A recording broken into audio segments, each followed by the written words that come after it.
여호와의 7대 절기 가운데 오늘은 이제 오순절에 대한 이야기인데, 오순절의 배경에 대해서는 제가 오순절 때마다 설명을 많이 드렸고, 오늘은 제가 요엘서 2장과 사도행전 2장의 차이점과 또 공통점을 가지고 말씀을 좀 풀어나가고 기도하려고 합니다. 자, 먼저 요엘서 2장 28절부터 32절 이 본문 읽고 사도행전 2장 본문도 읽을 겁니다. 요엘서 2장 28절부터 32절 같이 한번 읽겠습니다. 시작. 그 후에 내가 내 영을 만민에게 부어주리니 너희 자녀들이 장래일을 말할 것이며 너희 늙은이는 꿈을 꾸며 너희 젊은이는 이상을 볼 것이며 그때 내가 또 내 영을 남종과 여종에게 부어줄 것이며 내가 이적을 하늘과 땅에 베풀리니 곧 피와 불과 연기 기둥이라.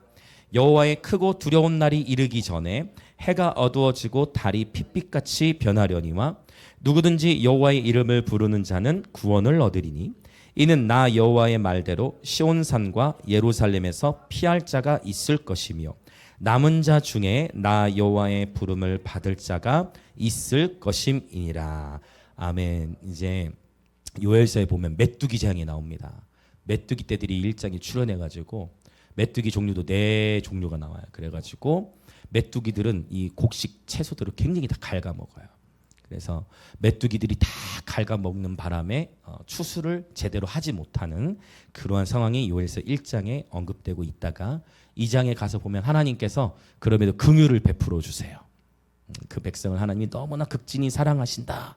긍휼이 여기서 이른 비와 늦은 비를 주시고 다시 메뚜기가 먹어치웠던 것을 다시 갚아줄 것이다.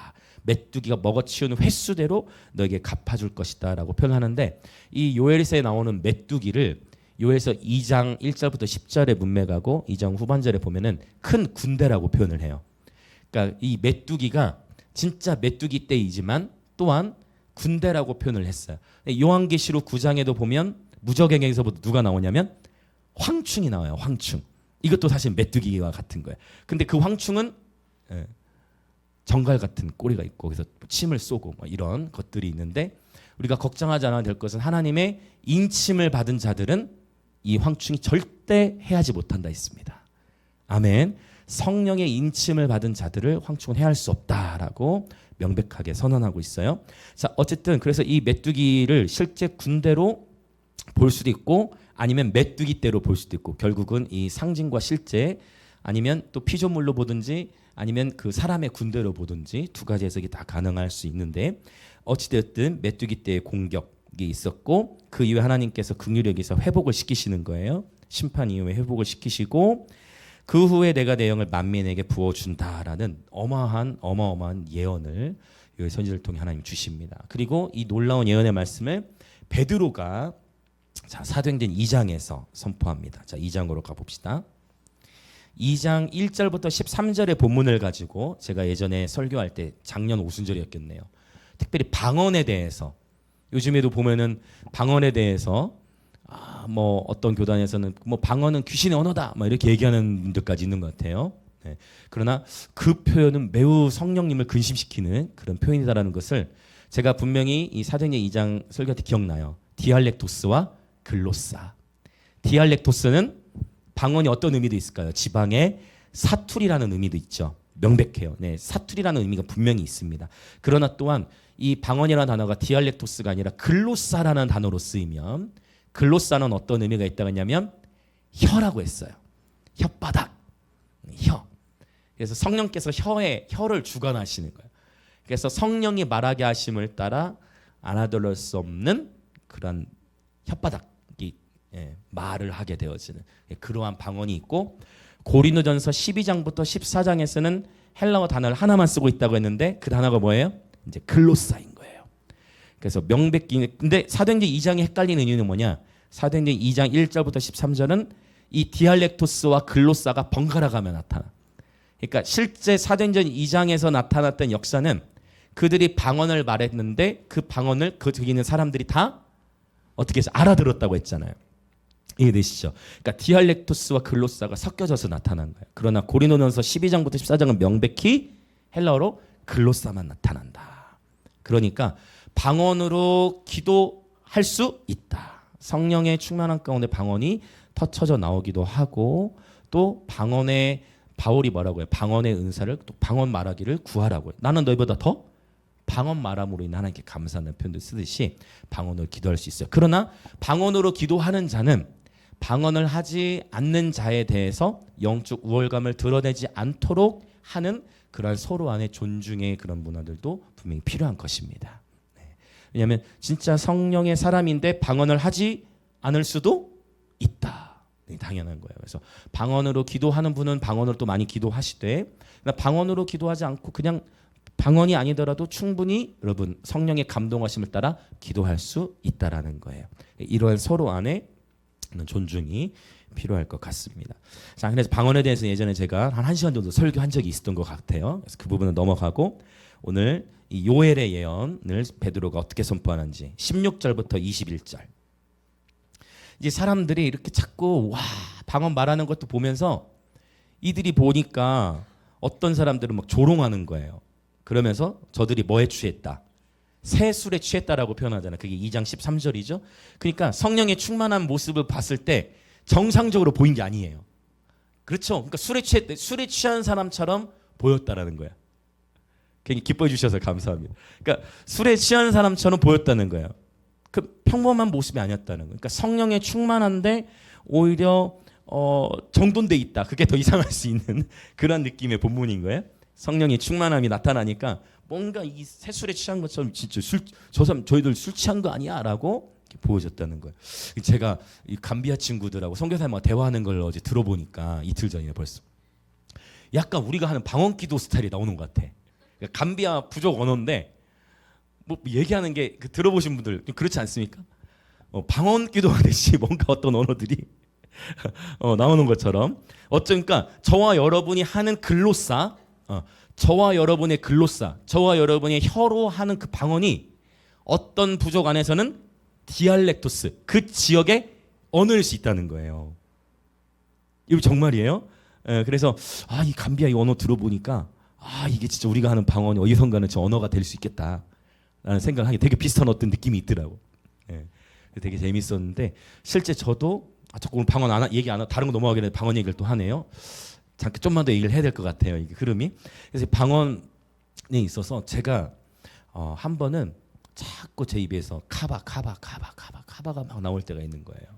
그래서 이 카바가 무엇인가 히브리를 모를 때는 그냥 카바 그냥 기도했는데 나중에 히브리를 알고 보니까 그 카바라는 단어가 소망하다 바로 이사야 40장 31절에 나오는 오직 여호와를 앙망하는 자는 그 앙망하다는 단어가 카바. 근데 이걸 또 안디로는 카바로 안 나와.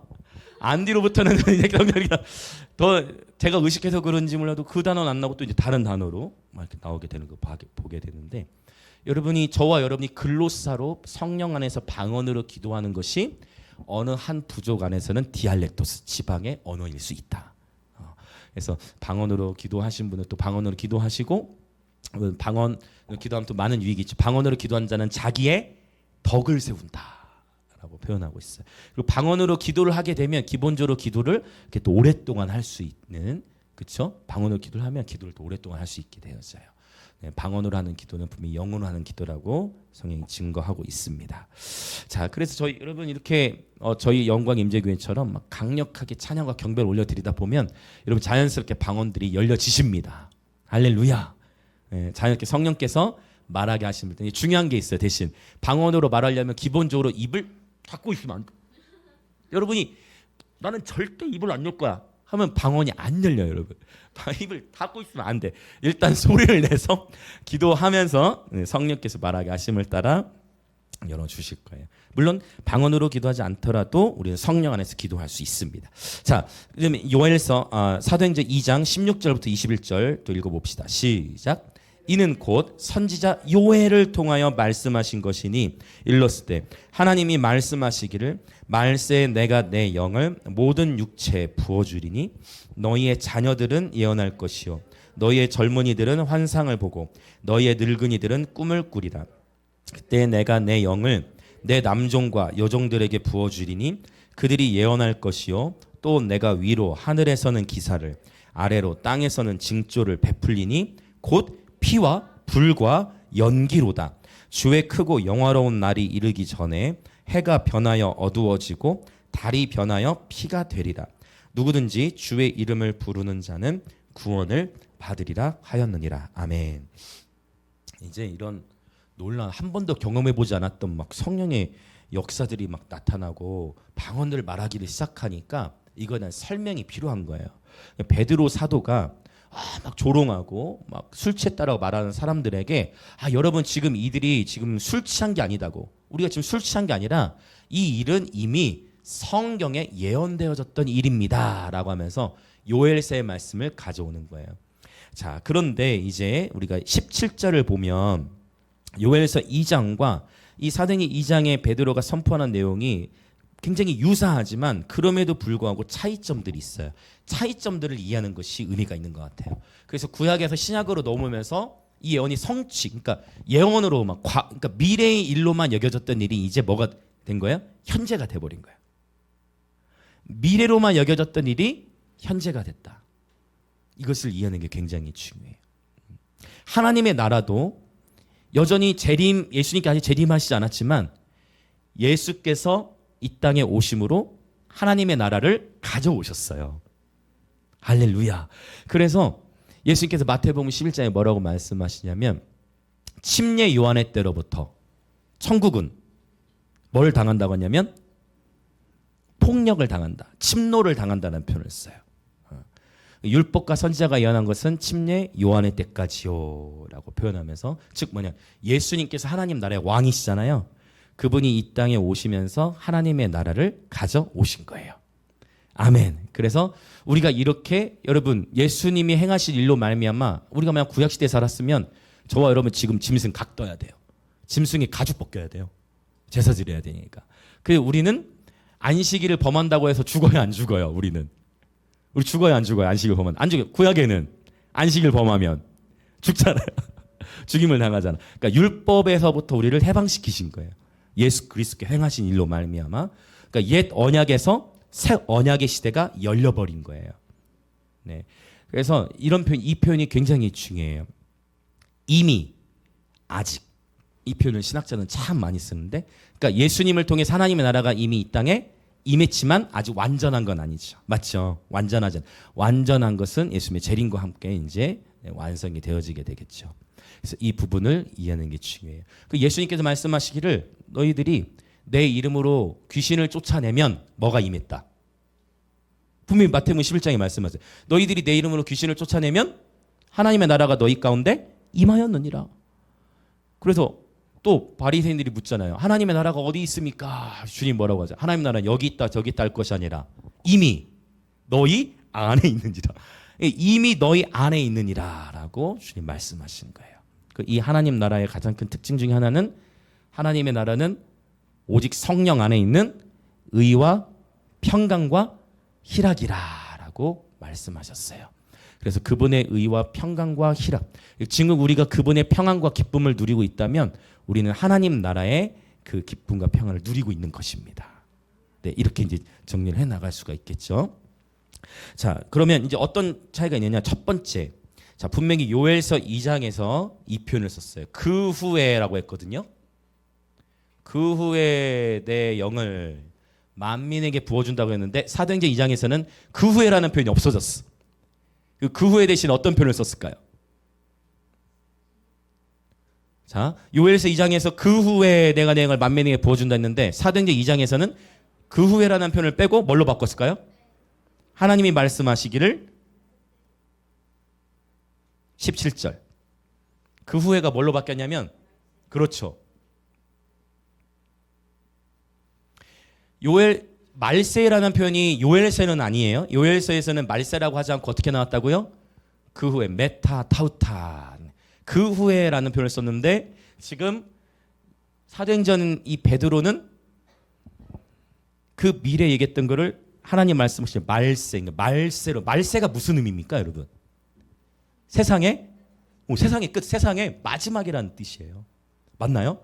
세상의 끝, 세상의 마지막이라는 그런 의미가 있어요. 그러니까 지금 베드로는요, 이 표현 이해는 굉장히 중요해요. 베드로는 지금 베드로가 살고 있는 그 시대가 어떤 시대다? 마지막 때. 왜? 요엘서에 예언하셨던 그 성령의 부어짐이 지금 우리 가운데 임했다. 그래서 하나님이 말씀하시길 말세로, 그 후에라는 표현을 말세로 바꿔서 표현하도록 성령께서 기록되게 하신 거예요. 그래서 1세기 당시가 언약의 관점 안에서는 말세였고, 그 다음에 새 언약이 시작된, 말세와 새 언약이 시작이 교차되는 시간대였어요. 그래서 우리는 어떻게 해석을 해야 되냐면 둘 중에 하나예요. 1세기 때가 말세였다고 해석을 하든지, 아니면 그때로부터 지금까지 계속 말세가 이어지고 있다라고 보든지, 이렇게 두 가지 견해로 볼 수가 있어요. 명백한 건 1세기 때 사람들이 그때 당시를 어떻게 이해했다? 그리스도인들은 말세로 이해를 했다라는 거예요. 이 표현이 사도행전에서 베드로만 쓰느냐, 여러 군데 있어요. 자, 두 군데를 더 찾아볼게요. 먼저 히브리서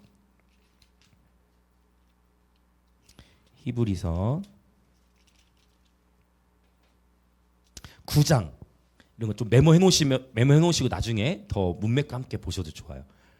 우리의 생각을 이렇게 좀 열어주시는 그런 말씀들, 표현들이에요. 히브리서 9장 26절 같이 읽어볼게요. 시작. 그리하면 그가 세상을 창조한 때부터 자주 고난을 받았어야 할 것이로되 이제 자기를 단번에 제물로 드려 죄를 없이 하시려고 세상 끝에 나타나셨느냐. 자, 분명히 지금 뭐라고 말씀하셨어요? 분명히 예수님이 나타나신 때, 그러니까 여러분 명백히 이거는 초림 때를 얘기하죠. 맞습니까? 이제 자기를 단번에 제물로 드려 죄를 없이 하려고. 그러면 이건 재림 때를 얘기하는 게 아니잖아요. 맞죠? 예수님 초림 때인데 이때를 뭐라고 지금 표현하고 있어요? 세상 끝에 나타나셨다. 그러니까 베드로만 말세라고 이해한 게 아니고, 히브리서 저자도 아마도 바울일 수도 있고 아닐 수도 있겠지만 1세기 당시를 지금 뭘로 이해한 거예요? 예수님의 이 십자가의 죽음의 때를 세상 끝으로 이해를 하고 있는 겁니다. 맞죠? 그렇게 지금 잘 따라오고 계시죠? 자, 또 더 볼까요? 요한도, 사도 요한도 이제 요한 1서로 가봅시다. 요한 1서 2장, 요한 1서 2장 자 18절. 자, 잘 보세요. 분명히 요한 1서는 1세기에 기록됐습니다. 그렇죠? 1세기 후반, 1세기에 요한 1서 2장 18절 시작. 아이들아, 지금은 마지막 때라. 적그리스도가 오리라는 말을 너희가 들은 것과 같이 지금도 많은 적그리스도가 일어났으니 그러므로 우리가 마지막 때인 줄 아노라. 지금 베드로도 말세라고 했어요. 1세기를. 히브리서 저자도 세상 끝이라고 했어요. 1세기를. 사도 요한도 1세기를 뭐라고 표현한 거예요? 마지막 때라고 했잖아. 우리가 자주 쓰는 그 마지막 때. 그 이미 1세기 때 적그리스도가 있어요, 없어요? 그렇지. 그러니까 역사의 끝에, 먼 훗날 역사의 어느 종점에 적그리스도가 나타날 거라고만 믿는 것은 약간 위험할 수 있다. 왜냐? 적그리스도는 언제부터 있어 왔다? 1세기부터 있어 왔다. 이걸 이해하는 게 중요해요. 분명히 성경은 그것을 쓴 거예요. 그 적그리스도도 한 명이 아니라 어떻게 표현해요? 지금도 많은 적그리스도가 일어나나니. 이미 1세기 때 많은 적그리스도들이 일어났다는 것을 우리가 이해하는 것이 중요해요. 그리고 적그리스도에 대해서 제가 설명을 드렸어요. 적그리스도는 어떤 세력이다? 적그리스도. 이거 우리가 늘 잘 정리하는 게 중요해. 그냥 적그리스도 하면 무조건 그냥 666만 떠오르는 게 아니라 성경 속에서 적그리스도를 어떻게 정의하는가를 이해하는 것이 너무 중요하다. 요한일서 계속 4장 3절 이런 걸 잘 이해하고 있어야 이단으로 빠지지 않고 또 잘못된 또 극단적인 종말론에 빠지지 않을 수 있어요. 요한일서 4장 3절 같이 읽습니다. 시작. 예수를 시인하지 아니하는 영마다 하나님께 속한 것이 아니니 이것이 곧 적그리스도의 영이니라. 오리라 한 말을 너희가 들었거니와 지금 벌써 세상에 있느니라. 2절부터 읽어야 돼요. 죄송해요. 제가 지금 즉흥적으로 올라가다 보니까 4장 2절부터 읽어야 돼요. 2절도 읽겠습니다. 시작. 이로써 너희가 하나님의 영을 알지니 곧 예수 그리스도께서 육체로 오신 것을 시인하는 영마다 하나님께 속한 것이요. 다시 3절. 예수를 시인하지 아니하는 영마다 하나님께 속한 것이 아니니 이것이 곧 적그리스도의 영이니라. 오리라 한 말을 너희가 들었거니와 지금 벌써 세상에 있는. 그러니까 지금 벌써, 그러니까 훗날에 있을 것이다라고 하지 않고 지금 벌써 있다. 근데 다니엘서는 훗날에 있을 것이라고 하거든요. 근데 다니엘은 구약적 배경이잖아요, 지금. 맞죠?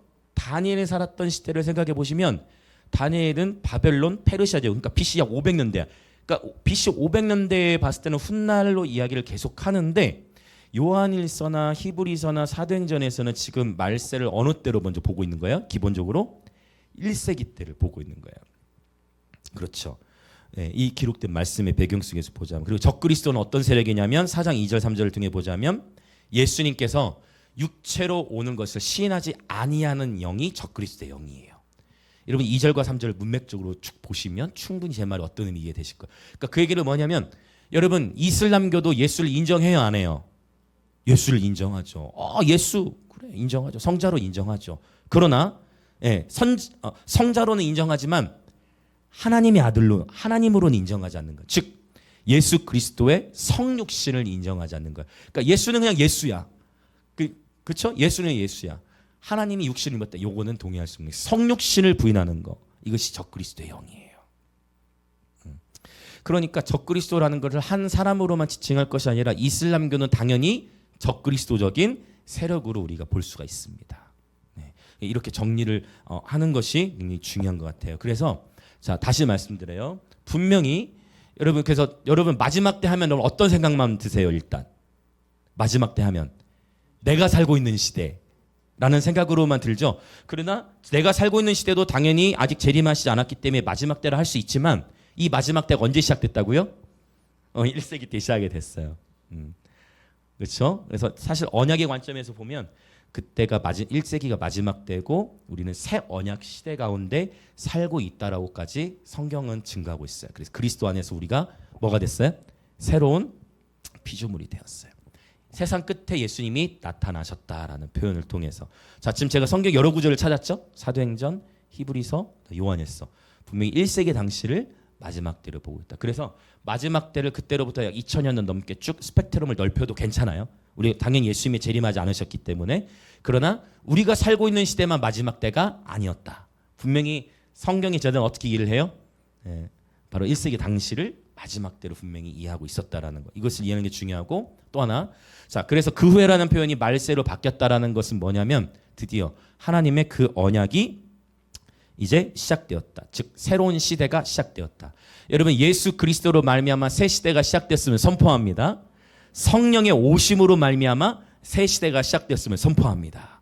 네, 이렇게 자꾸 우리가 성경 말씀 속에서 스펙트럼, 계속 생각을 넓히고 잘 정리하는 것들이 필요한 것 같아요. 이게 첫 번째 차이점이에요. 마지막 때는 이미 1세기 시작되었다. 그래서 제가 여러분께 당부드리고 싶은 건 뭐냐면은 사도행전 1장으로 다시 돌아와서 보면 이것도 읽고 넘어갑시다. 사도행전 1장 오늘 조금 시간이 갈 수도 있어요. 근데 아주 중요한 부분일 거예요. 사도행전 1장 시간 가더라도 좀 찾아봅니다. 오늘은 1장 7절 네, 같이 읽어볼까요? 사도행전 1장 7절 시작. 이르시되 때와 시기는 아버지께서 자기의 권한에 두셨으니 너희가 알 바 아니요. 사실 이것 좀 여러분 뉘앙스가 어떤 것 같아요? 너희가 알 바 아니요. 뉘앙스가 어떤 것 같아요? 그거 자꾸 그거 알려고 하지 말라 이런 어떤 느낌이 오세요? 근데 우리는 자꾸 뭐에 관심을 가질까요? 도대체 언제냐고요. 우리가 자꾸 관심 갖는 거는 때예요. 때. 자꾸 때에만 관심을 가져. 시기. 그러니까 오늘날에도 유튜브에서 가장 인기 있는 게 뭐예요? 가장 인기 있는 메시지 중에 뭐냐면은 마지막 때 드디어 적그리스도의 세력이 밝혀진다 막 이런 거 가지고 이제 저는 심지어 그런 평가를 받아요. 2030년에 대환란이 시작된다 이런 표현하는 거 보고 근데 거기에 그게 수십만의 구독자가 있는데 거기에 다 아멘 아멘 아멘 하고 있는 거 보고 이건 또 너무 위험하다. 저는 사실 설교 때 이런 표현을 잘 안 하려고 하는데 요즘에 너무 이게 이 미혹과 혼탁함이 2030년부터 대환란이 시작된다는 걸 어떻게 여러분 이거는 굉장히 위험한 발언들이에요. 그날과 그때를 아버지 권한에 주셨다고 했는데 대환란이 그때 시작된다 해가지고 그러면 다미선교 스타일로 또 가는 거예요.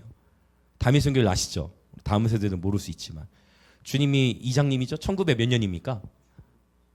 연도는 저는 사실 그때 태어난 지 10살도 안 될 때여가지고 생각보다 제가 어리다 보니 그래가지고 그 이장님이 그러니까 예수가 이제 언제 재림한다 해가지고 재산 다 갖다 바친 거 아니에요. 그 돈은 누가 갖고? 이장님이 갖고 감옥에서 살다 나와가지고 또 자기 생활하고 그러니까 극단적인 종말론을 외치는 곳마다 재정들이 쌓여지면서 비리가 더 막 나타나고 이런 것들을 경계해야 되는데 때와 그러니까 이걸 얘기하는 거예요. 때와 시기에 자꾸 관심을 두려 하지 말고 지난주에도 그걸 언급했던 것 같아요. 때와 시기에 대해서 자꾸 관심을 갖기보다 예수 그리스도의 십자가와 부활 그리고 우리의 삶의 자리 가운데 하나님 나라가 이루어지는데 관심을 가지시길 축복합니다. 그러니까 오늘 하루를 종말을 사는 것처럼 오늘 하루가 마지막인 것처럼 그렇게 삶을 살라는 거죠. 예수님이 그걸 말씀해 때와 시기는 야 그거 아버지의 권한이야. 니네 알 거 아니야. 자꾸 니네 그거 제자들은 뭐에 관심이 있어요? 6절에 그러잖아. 이스라엘 나라를 회복하시면 이때입니까? 자꾸 때에 관심을 갖는데 그거 아니야. 너희 알 바 아니다. 그리고 단지 너희는 뭘로 충만함을 받으라. 성령의 충만함을 받으라는 거예요. 할렐루야. 그러니까 다시요. 때와 시기에 대해서 너무 그러니까 때와 시기에 대해서 주님이 언제 오신다라는 도표를 그리려고 하지 마시고 여러분 다 틀렸다라는 걸 2주 전에 제가 말씀드린 2주 맞나? 2주 전인가? 뭐 그 바코드부터 해서 베리치브로부터 해가지고 이런 거 다 틀리다는 거예요. 적그리스도의 왕국 뭐 10개 아니 이미 유엔은 10개가 국회가 넘었다. 그렇게 갈 것이 아니라 때와 시기에 대해 관심을 갖기보다 오늘 하루 종말을 살듯이 살아야 된다.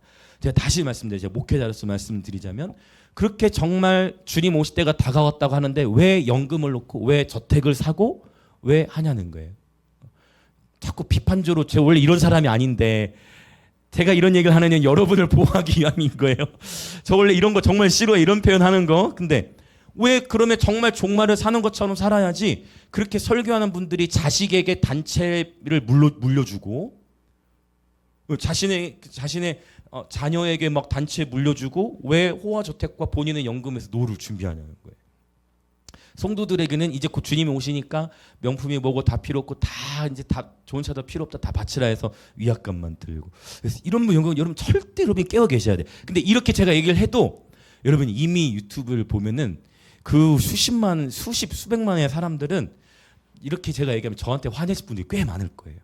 그러니까 여러분 근데 성경이 무엇을 말하는가를 아는 것이 중요하고 우리가 바로 깨어 있어요. 주님은 말씀하셨어요. 우리는 어째서 다 똑같아. 저도 포함해 우리는 다 똑같아. 때와 시기에 관심을 가질 수밖에 없어.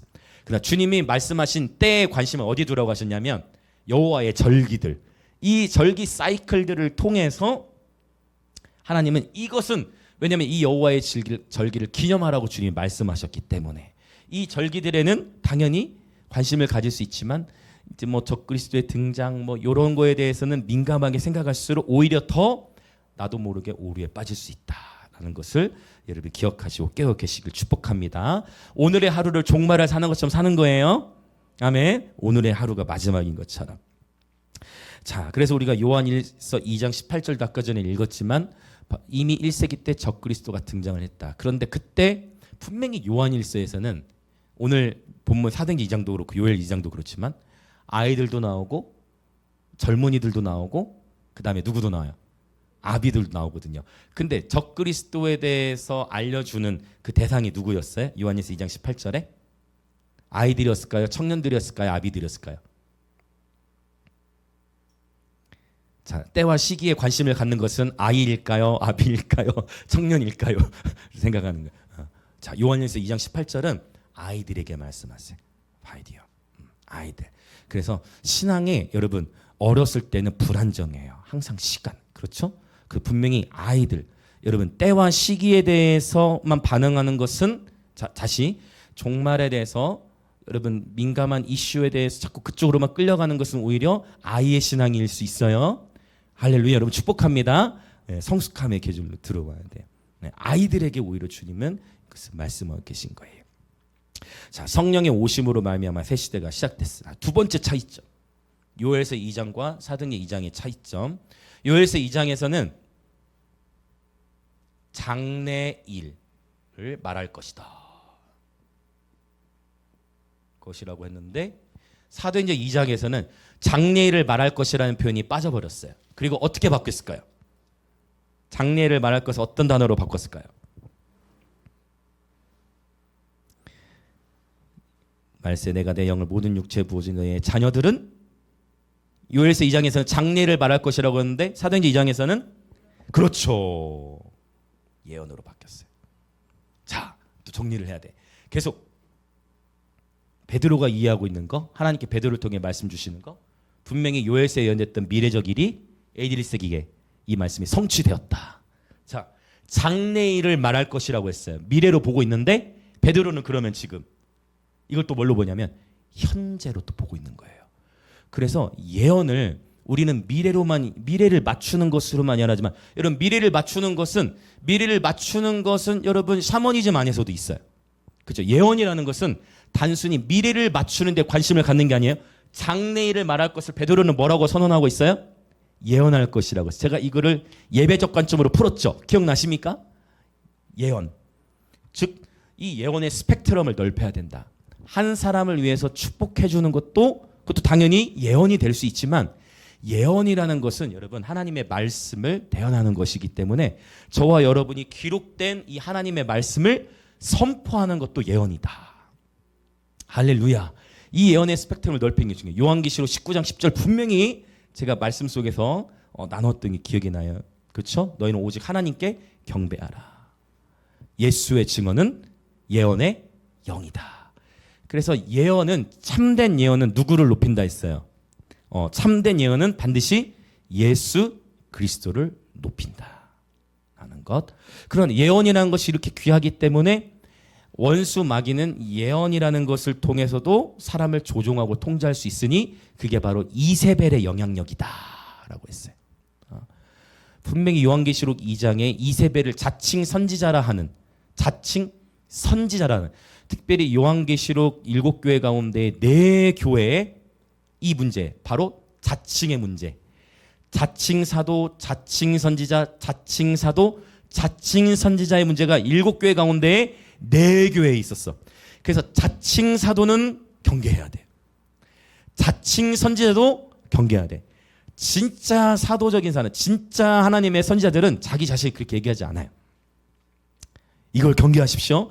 자칭을 경계하셔야 돼요. 마지막 요한계시록 7교회 가운데 4교회나 이런 자칭의 무리들이 있었잖아요. 그리고 이 이세벨이 바로 조종하는 거죠. 통제하는 것이죠. 이세벨이 아합을 그렇게 조종했던 것처럼. 자, 그래서 이 예언이라는 건 스펙트럼을 넓혀야 된다. 한 사람을 위한 차원이 아니라 바로 하나님의 말씀을 선포하고 예수 그리스도를 높이는 것 자체가 예언이다. 대저 물이 바다를 덮은 같이 여호와 영광을 인정하는 세상에 가득할지어다. 아주 놀라운 찬의 예언이죠. 그래서 개인을 향해서만이 아니라 이 예언은 바로 도시를 향해서도 선포할 수 있고, 국가를 향해서도 그분의 말씀을 선포할 수 있다. 우리가 생각하는 바로 요엘은 미래, 장래를 말할 것이라 했지만 결국 이 베드로는 현재로 가져온다. 지금 현재 하나님 행하심을 선포하는 것. 현재 하나님의 말씀을 선포하는 것. 그래서 예언은 사실 선포와 많이 연결돼 있어요. 선포 기도가 곧 예언적 기도이고, 아멘. 여러분이 성령 안에서 선포하며 기도하시잖아요. 그게 예언 기도가 되는 거예요. 그 예언의 스펙트럼을 계속 넓혀지시길 축복합니다. 아멘. 그래서 이 예언이라는 것을 우리는 계속 이제 고린도전서 12장부터 14장에 가면 나올 건데, 예언하는 것, 예언이라는 것은 방언은 자기의 덕을 세우고, 나중에 나누겠지만 짧게 또 나누면 방언은 자기의 덕을 세우지만 예언은 공동체의 덕을 세우는데, 예언에는 3가지 시작적 예언. 구약의 예언과 여기서도 중요해. 새언약 시대이기 때문에 구약에서는 선지자들이 엄청난 권한을 받았어. 성령이 모든 사람에게 임하던 시대가 아니었잖아요. 그래서 막 선지자들이, 하나님의 영이 선지자에게 임하면 너는 가다가 사자에게 밟힐 거야. 뭐 이런, 이게 성경이 있잖아요. 그렇죠? 구약성에 읽다 보면은 엘리야입니까? 엘리사인가? 예. 가지고 막 선지자 대머리라고 놀리니까 너는 가다가 찢겨 죽을 거. 진짜 근데 그런 막 그럴 때만 일어나잖아요. 구약에는 그게 가능해. 근데 신약의 예언의 절대적인 특징이 이 3가지. 뭐가 있을까요? 덕을 세워야 되고, 그 다음에 14장 3절일 거예요. 네, 고린도서 14장 3절. 그 다음에 덕을 세우고 권면해야 되고, 하나 더. 덕을 세우고 권면하고 위로하는 거. 반드시 신약에서의 예언은, 그러니까 하나님의 말씀을 선포하는 것도 예언이라고 했는데, 그러니까 우리는 뭘 선포해요? 하나님의 행하심을 선포하잖아요. 아멘. 자꾸 소망을 선포하잖아요. 그런데 예언으로 사람을 묶으려 하는 사람들도 있을 수 있어요. 이런 사람들도 어떻게 해야 된다? 경계해야 된다. 그래서 경계해야 된다. 절대 조종과 통제를 경계해야 되고, 절대 구약의 예언과 신약의 예언은 같다 다르다. 다르다. 아셨죠? 구약의 예언과 신약의 예언은 같다 다르다? 절대 다르다. 잘 깨고 계시네요. 다르다와 같다를 바꿔서 얘기해. 여러분 깨어 계셔야 돼요. 여러분 구약의 예언은 그러니까 오늘날에도 제가 여러분 우리가 그래서 축복하며 기도할 때에도 예전에도 아마 제가 한 두 번 정도 얘기를 했던 것 같은데 구약적인 용어를 쓰지 마시고 신약적으로 하셔야 돼요. 겸손히 표현하시길 축복합니다. 그래서 구약적인 예언 안에서는 하나님께서 말씀하시듯 하는 예전에 그래서 이걸 뭐라고 하면 대신, 대인, 뭐 대물 이런 용어들이 예전에 한참 있었어요. 그런데 여러분 이제 이 표현을 신학적으로 표현을 바꿔서 축복하고 기도할 때는 하나님이 말씀하시는 것처럼 하는 것이 아니라 예전에 한번 나눈 적이 있죠. 하나님이 말씀하시는 표현도 그것도 틀릴 수 있다. 절대 나 자신을 믿으면 안 된다. 그래서 어떻게 하나 감동까지는 괜찮아. 그런 하나님이 말씀하십니다라는 표현은 위험할 수 있다. 왜냐하면 절대 하나님의 생각과 누구의 생각이 섞일 수 있기 때문에 나의 생각이 섞일 수 있기 때문에 그래서 명료하고 축복하면서 명료하게 나아갈 때 여러분 이걸 꼭 이거 제가 처음 얘기하는 거 아니죠? 몇 번 얘기했었을 거예요. 그래서 여러분 꼭 기억하세요. 구약적 예언의 패턴으로 나아가는 것이 아니라 신약적 예언은 반드시 뭘 세워야 돼요? 덕을 세워야 돼. 그리고 권면하는 거. 예언으로 저주하는 거 아니에요, 그렇죠? 예언은 항상 권면하는 또 위로하는. 제가 이러한 영역들을 제가 예배 사역을 하면서 정말 많은 현장들을 다니다 보니까 복음주의 은사자 할 것이 다 다니면서 정말 이 성령의 은사라는 게 너무 귀하지만 그러나 성령의 은사가 오용되어졌을 때 한 공동체가 얼마나 큰 어려움을 겪게 되는가를 저는 정말 많이 보았어요. 여러분 특별히 어디서 문제가 많이 생기냐면 치유에서는 문제가 안 생겨요. 근데 어느 거에서 문제가 생길까요? 예언하고 축기의 영역 안에서 문제가 생겨요. 그래서 축기의 영역도 여러분 축기 귀신을 쫓아내는 이런 영역 안에서는 여러분 우리가 굉장히 지혜가 필요하고 바르게 분별해야 될 영역들은 뭐냐면 정말 어둠의 영에 잡혀 있는 경우들이 있어요. 어둠의 영에 많이 잡혀 있는 경우는 반드시 축기 사역이라는 게 필요해요. 근데 그 외에서는 가장 중요한 축기가 어디서 일어나야 되냐면 내 생각이 바뀌어야 돼요. 생각. 그러니까 자꾸 어둠의 영 떠나가라 하는 것도 의미가 있는데 그거보다 더 의미 있는 건 뭐냐면 뭐가 바뀌어야 돼요? 내 관점이 바뀌어야 돼. 이게 진짜 중요해. 내 생각이 바뀌는 거. 이 정말 중요해요, 여러분. 내 생각이 바뀌는 거 이게 중요해. 그리고 축기 그다음에 예언의 영역 안에서 이게 정말 제가 이 부분을 여러분 정말 어느 한 교회가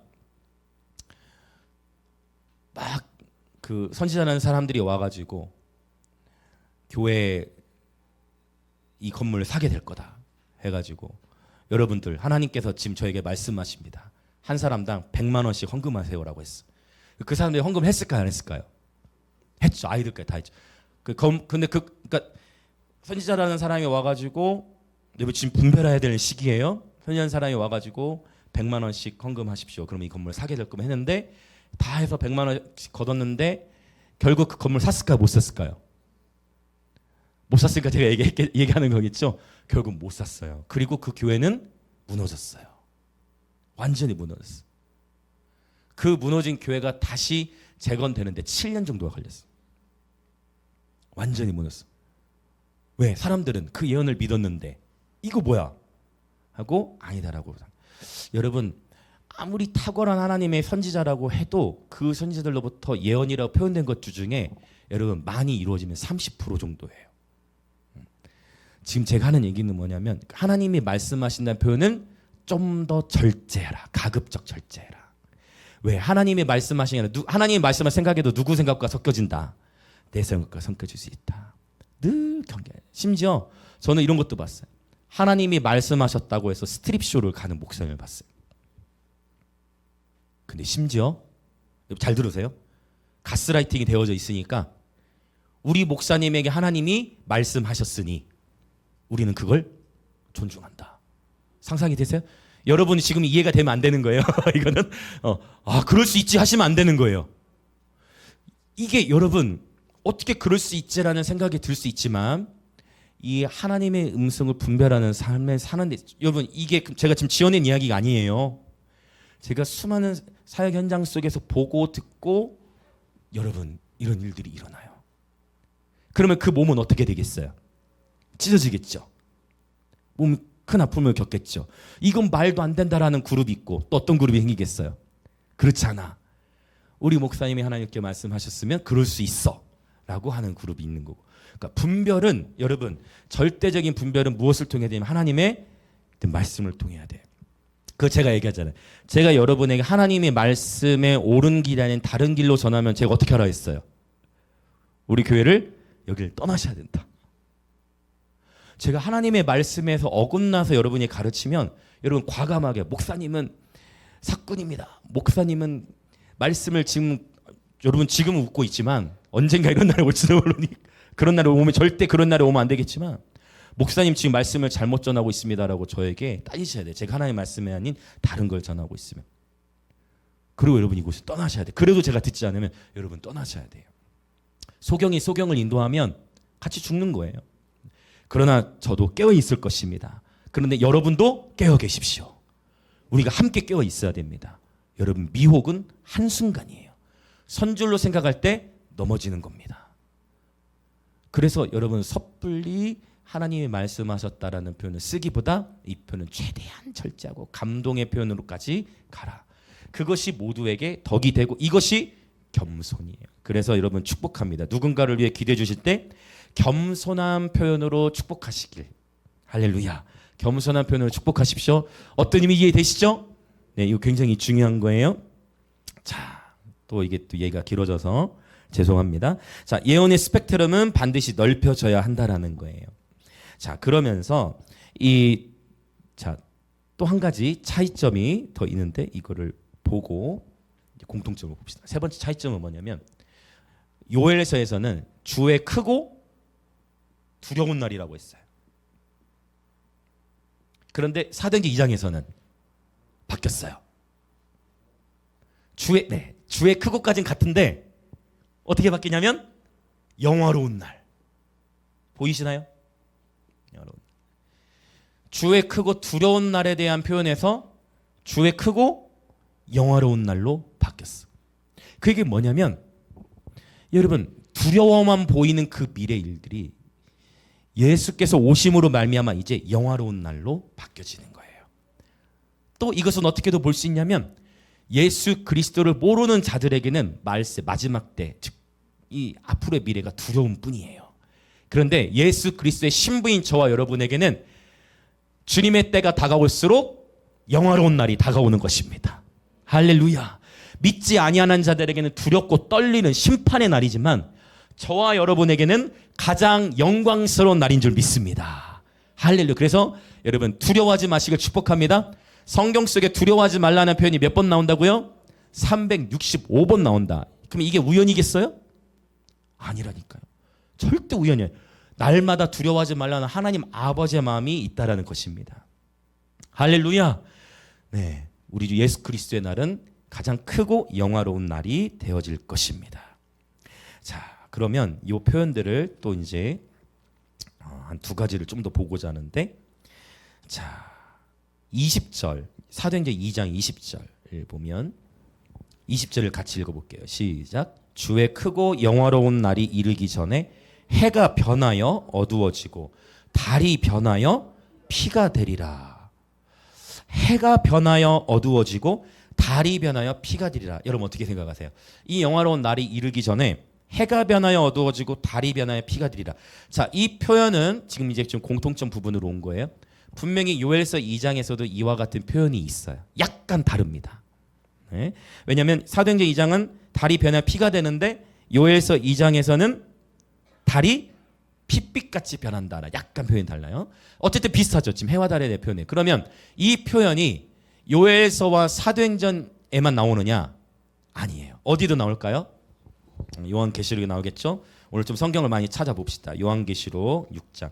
지금 이런 부분들이 어쩌면 생소하게 처음 들으시는 내용일 수도 있기 때문에 요한계시록 6장. 네, 아마 제가 이거 그동안에 사도행전 2장 설명할 때도 이 부분은 시간이 많이 필요해 그냥 넘어갔었을 거예요. 근데 이제 오순절 설교를 이제 한 3번 네, 뭐 계속 했기 때문에 요한계시록 6장 12절부터 14절 같이 읽어볼게요. 시작. 내가 보니 여섯째 인을 떼실 때에 큰 지진이 나며 해가 검은 털로 짠 상복같이 검어지고 달은 온통 피같이 되며 하늘의 별들이 무화과 나무가 대풍에 흔들려 설익은 열매가 떨어지는 것 같이 땅에 떨어지며 하늘은 두루마리가 말리는 것 같이 떠나가고 각 산과 섬이 제 자리에서 옮겨지매. 그리고 15절에서는 정확히 7부류의 사람들을 언급하면서 심판의 대상에서 누구도 예외가 될 수 없음을, 또 이것도 똑같이 7부류, 사람들의 부류를 7부류로, 그건 정말 모든 사람, 이 심판에 대해서 누구도 예외가 될 수 없다라는 강조하는 표현인데요. 12절부터 14절에 나오는 표현이 사도행전 2장에 나오는 집 표현, 요엘서 2장에 나오는 표현과 여러분 어떤 것 같아요? 굉장히 유사하죠. 굉장히 유사해요. 그래서 이제 우리는 이것을 크게 두 가지로 볼 수 있어요. 정말 진짜 해와 달이 폭삭 망해버리는 거야. 근데 이제 문제가 생기네. 이 천체, 실제 이거를 상징이 아니라 실제로 보면 어떤 문제가 생기느냐. 자, 이제 구약 성경으로 가볼게요. 자, 이사야 13장 10절. 오늘 오순절이기 때문에 지금 제가 이 본문 설교하다 이게 나오는 거고, 다음 주부터 다시 고린도전서로 가요. 이사야 13장 10절 읽어볼게요. 시작. 하늘의 별들과 별 무리가 그 빛을 내지 아니하며 해가 돋아도 어두우며 달이 그 빛을 비추지 아니할 것이로다. 아멘. 이 본문은 바벨론의 멸망을 말씀하고 있는 그런 본문이에요. BC 587년에 바벨론이 멸망을 했죠. 자, 또 더 볼까요? 24장 23절. 이사야 24장 23절. 이사야 24장 23절 시작. 그때 달이 수치를 당하고 해가 부끄러워하리니 라는 그런 표현이. 아멘. 네, 여기까지만 봐도 될 것 같아요. 그 다음에 34장. 자, 지금 여러 번 나오고 있다는 이런 표현이 여러 번 나오는 것 지금 보고 있어요. 34장 4절. 읽습니다. 시작. 하늘의 만상이 사라지고 하늘들이 두루마리 같이 말리되 그 만상의 세자남이 포도나무 잎이 마름 같고 무화과 나무 잎이 마름 같으리라. 아멘. 목사님 왜 이사야만 있죠? 자, 에스겔로 가볼게요. 에스겔 32장. 욥기서에도 이런 표현들이 종종 나와요. 욥기서에도. 욥기서는 다 지금 보진 않겠습니다. 에스겔 32장. 자, 지금 에스겔 32장은 바벨론이 아니라 애굽의 멸망에 대한 이야기예요. 애굽. 자, 에스겔 32장 7절, 8절 같이 읽습니다. 시작. 내가 너를 불 끄듯 할 때 하늘을 가리어 별을 어둡게 하며 해를 구름으로 가리며 달이 빛을 내지 못하게 할 것이며 하늘의 모든 밝은 빛을 내가 내 위에서 어둡게 하여 어둠을 내 땅에 베풀리로다. 주 여호와의 말씀이니라. 그러니까 이제 이것을 상징이 아니라 실제로 봐야 되면 어떤 문제가 생기냐면, 하늘과 달과 별이 떨어졌다가 다시 올라가는 일들이 바벨론 멸망할 때도 있어야 되고 애굽 멸망할 때도 있어야 되고 1세기 때 있어야 되고 그리고 언제가 궁수도 있어요. 그러니까 최소한 4번 이상 해나 달이 그러니까 해가 달이 아예 없어져 버렸다가 다시 세워지고 이렇게 반복이 돼야 되는 거예요. 그래서 이제 이 부분에서 해석을 할 때 이제 지금 구약에 이런 여러 다양한 표현들이 나오는데, 어쩌면 정말 언젠가 그 날이 진짜 와서 해와 달의 그런 상함이 일어날 수도 있어요. 당연히 그렇죠. 성경이 돼 있으니까. 그런데 바벨론이 멸망할 때 이 일이 있었냐는 거죠. 애굽이 멸망할 때 이 일이 기상적으로 실제 있었냐는 거죠. 그 해는 지금도 그대로 이제 있다라는 거죠. 그래서 이런 표현들을 볼 때 그러면 이제 우리는 뭐를 또 기억해야 되냐면, 성경에서 해, 달, 별이 어떤 식으로 기록되었는가를 계속 봐야 되는 거예요. 다니엘서 12장에서 봤을 때는 어떤 한 사람은 옳은 데를 인도하는 자는 뭐와 같이 된다 했어요? 뭐와 같이 된다 했죠? 하늘에 별과 같이 빛나리라 했네. 요셉이 꿈을 꿨는데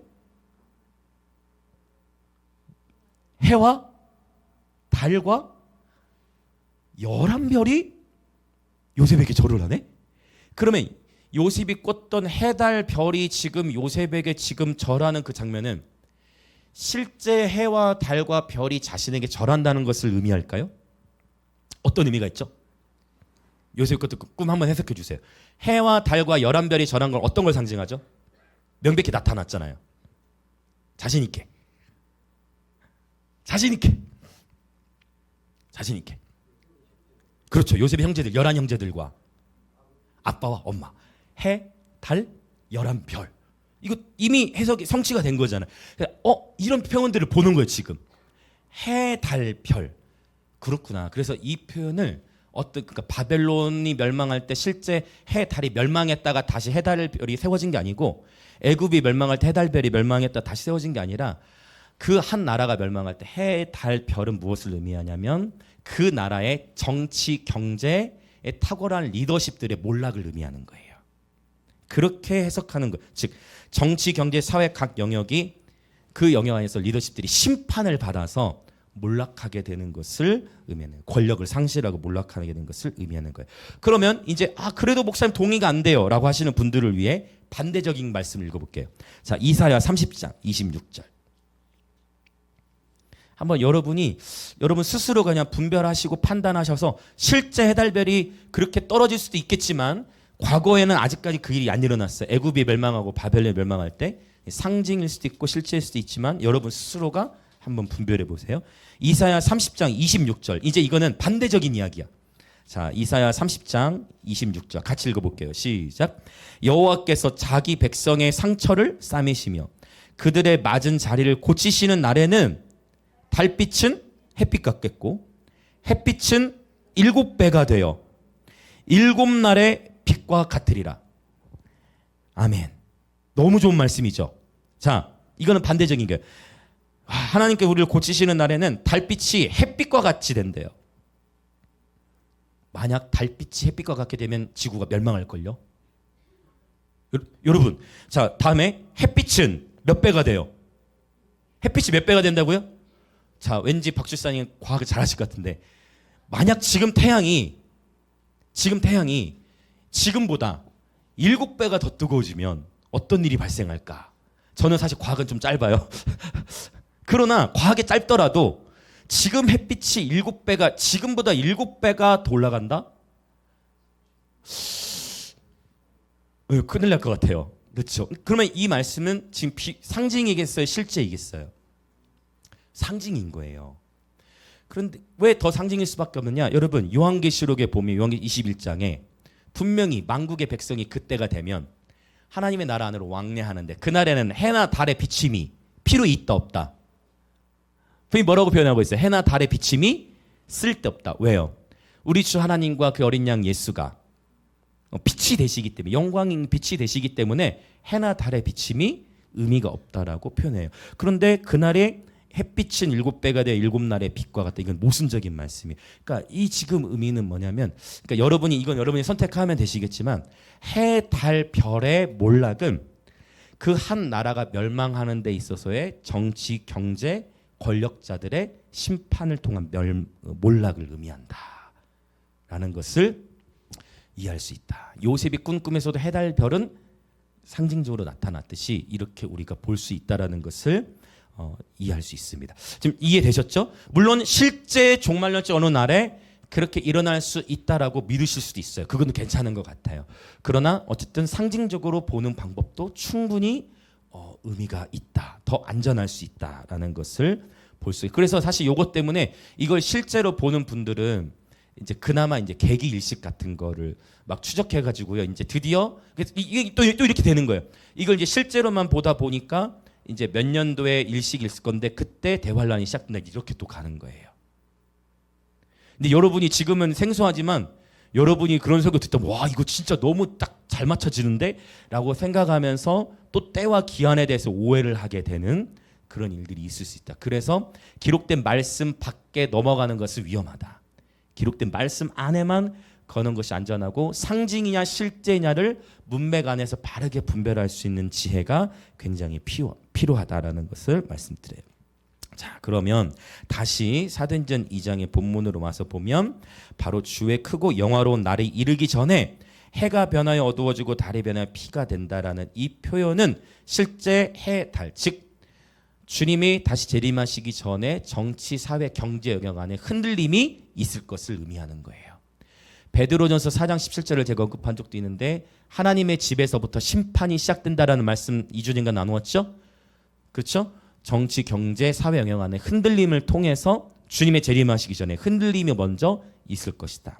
그래서 하늘의 천체로 봐도 되지만 상징적인 것으로 보는 것이 또한 좋은 해석 방법일 수 있다. 라는 거예요. 그러면 이제 이거 한 가지를 또 나누려 해요. 자, 이 요엘서와 사도행전의 지금 공통점이 바로 이 해가 변하여 어두워지고 달이 변하여 피가 되나. 또 하나 19절에 보면 뭐가 나와요? 세 가지가 또 나와요. 피와 불과 연기가 나와요. 이 세 가지 용어가 나온다. 피와 불과 연기 나오죠. 요엘서에서는 피와 불과 연기 기둥이다라고 표현을 했어요. 자, 그러면 피와 불과 연기 기둥이 나오는데 여러분 기본적으로 피는 전쟁이 일어나면 피를 흘리게 되죠. 그래서 역시 피도 기본적으로 심판을 상징하기도 하지만 징조라고 했거든요.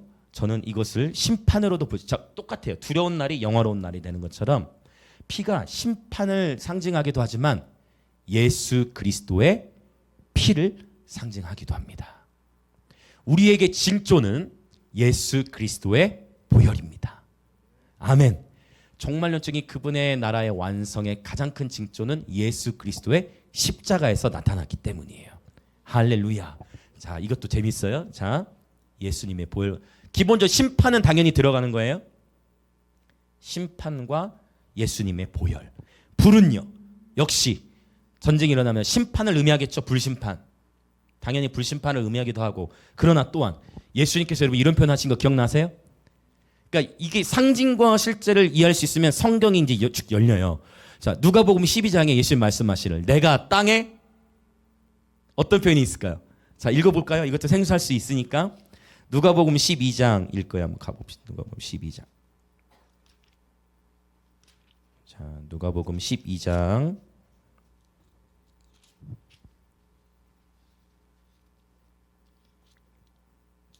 누가복음 12장.